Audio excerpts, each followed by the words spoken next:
Welcome to the Thinking Green News Moment. I'm Chris Schneider. Today my guest is Dan Green with Water Source Heating. Welcome, Dan. Thank you, Chris. So Dan, how long have you been in the geothermal heating business? We started out in water source heating and cooling in 1983 and been doing primarily geothermal heat pumps ever since. Wonderful. And you've brought some tubing here with you today. Can you tell us what this is about?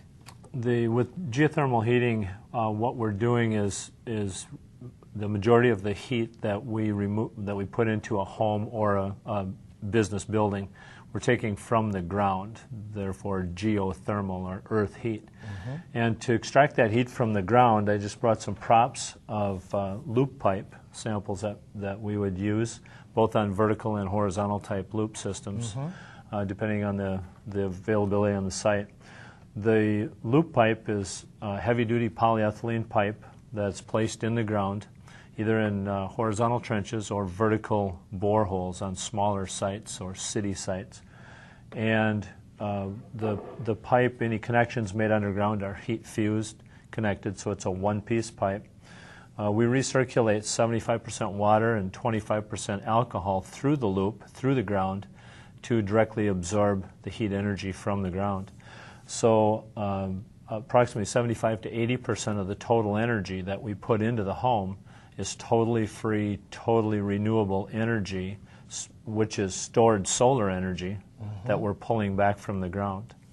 The unique thing with geothermal is that up in our climate, it's totally independent from the outside weather, so people tend to think that the weather is going to have an impact on this, but this system is anywhere from 8 feet to 200 feet underground, depending mm-hmm. on horizontal or vertical, where the temperature is stable.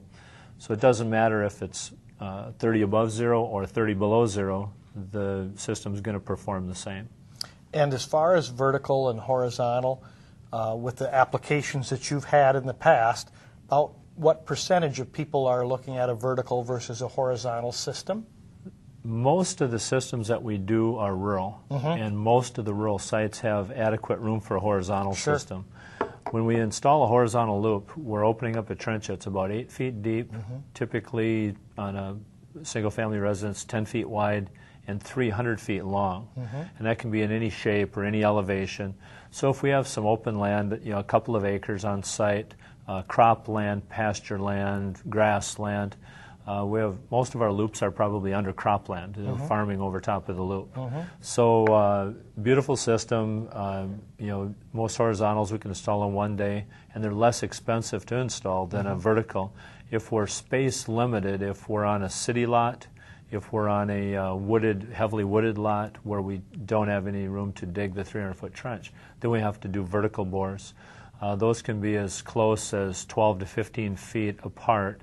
But we need a well rig to bore down mm-hmm. 150 to 200 feet in the ground per ton of system size.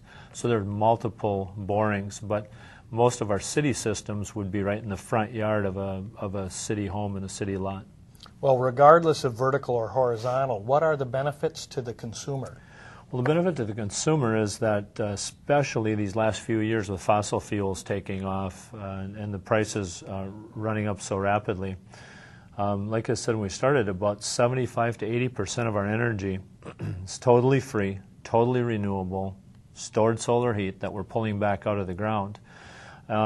What that equates to, depending on the electric rate structure you're on, most of our rural systems will be on a reduced rate, dual fuel electric rate with the rural electrics.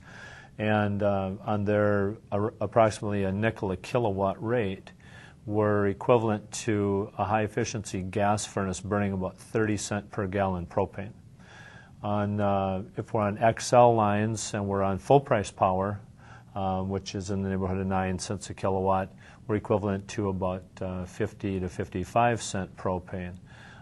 So we'll run approximately 2 to 3 times cheaper than natural. On the dual fuel rural rates, we may be 7 times to 8 times cheaper than propane, and oil being $4 a gallon or more, we can be about 10 times cheaper than oil. Wonderful work you're doing, Dan. Thank you so much for being involved today. Thank you. This is Chris Schneider with the Thinking Green News Moment.